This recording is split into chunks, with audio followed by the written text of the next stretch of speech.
and to contribute, and I quote further, to the advancement of knowledge and to the resolution of problems facing the legal profession, the community, the nation, and the church. End of quote. So that is who this institution is. That is its essential character, self-declared. And I come to speak about that today as it applies to some of the problems facing the people of this country. Intractable problems, divisive problems, but ones from which we cannot turn away. So clearly then, when you look at the mission statement, the professional ideals of the people of this law school have a unique dimension, a commitment which goes beyond academic excellence. It includes it, but it goes beyond it, and includes as one of its central motivating forces a witness. It's an active mission, a witness which takes the form of service to the broader community, emphasizing not only the rule of law, but also the moral dimensions of the problems confronting society today. Now, when you reflect on this commitment, I think that it's a commitment to service, and it's a reminder that the law, like all great vocations, is a profoundly humble calling. When you look at the profession today as it's practiced, sometimes you'd say to yourself, well, that is more observed in the breach than in the observance. Most lawyers are, what's the expression? Often wrong, but never in doubt. In law, as much as any vocation, the beginning of wisdom really is humility. And the reason is obvious.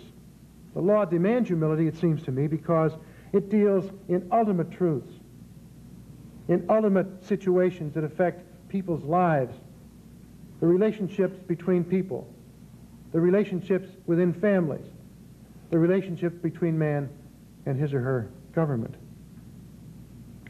It deals in truths and mysteries about humanity itself, in things which cannot be altered or nullified by judicial decree or by the hand of man. It's also true the legal profession brings power, especially for those who get to be lawmakers or judges. When a powerful person is prosecuted under our system, just as a lowly citizen would be, we declare that no man is above the law. But this saying goes much deeper than that. It applies equally indeed, especially to those who would write or interpret our laws. To be a lawmaker or a judge, I believe you need, first and foremost, to understand that laws are but a conventional adaptation of permanent principles. It isn't wrong to rob or defraud. That. Challenge it directly and argue about it hour after hour. But if the book said otherwise about these activities, robbery or fraud or killing, the books would be wrong, and so would the lawmakers who promulgated them. We all know this from one of history's most tragic lessons, the lesson of slavery. You know, if courts alone were the source of law, then up until 1868, if you lived under the like-minded legislators and jurists of that day, it would have been perfectly right and defensible to own a slave. Now, all this is just an echo of what many great men have said before me in this country. It's our fortune that many of them founded this country. Ours is still, after all, the only country in the world with a birth certificate, a document of legitimacy, explaining exactly where our rights and duties and laws come from. We were endowed with these rights, says that declaration, by our Creator. And we are not only created, but created equal, says the Declaration.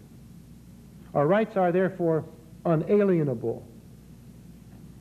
They don't come from man or the state, they come from the hand of God. Therefore, neither man nor the state can take them away. That's what the Declaration means to me. And all laws protecting such rights are therefore not to be tampered with by man. You know, Alexander Hamilton put it so beautifully when he said, and I quote, "The sacred rights of mankind are not to be rummaged for among old parchments or misty records. They are written as with a sunbeam in the whole volume of human nature by the hand of divinity itself, and can never be erased or obscured by mortal power." You know, scholars still debate the relationship between the Declaration and the Constitution. The latter, of course, makes no mention of a creator, whereas the Declaration does more than once. One school of thought says the Constitution stands all by itself, that the Declaration was a compelling piece of propaganda, but of no legal relevance. The other school has long pointed out the view of Abraham Lincoln, who called the ideals of the Declaration America's civil religion. Lincoln's words. "The faith that animates the Constitution," said Lincoln. Well, I'm going to go way out on a limb here today and cast my lot with Lincoln. With him, I believe the Constitution must always be read with reference to the Declaration, which explains where all our laws derive their legitimacy.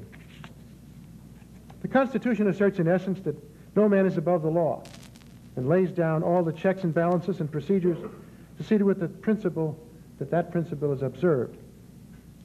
But it's the Declaration that reminds us of the even more American ideal that no one is beneath the law, that we are all equally created in his image. The Constitution is the vehicle for the national journey, but the Declaration points the way to our common destination and says that none shall be left behind. Neither document would have its full greatness without the other, and of course, as lawyers, we know that both demand the utmost reverence. But how about today? How does this overlay the problems of today, particularly the most contentious and untractable and divisive problems of today, which create that tension in society that all of us are so familiar with? We look at our legal system today, we find that the principles of the Declaration, these so-called self-evident truths, so essential to the definition of who we are as a people, are no longer self-evident in many quarters of this land. Forgive me if what I have to say is about a case that I am most familiar. It was in the Supreme Court a few years ago, called Planned Parenthood of Southeastern Pennsylvania versus Casey. Well, I am Casey, a defendant.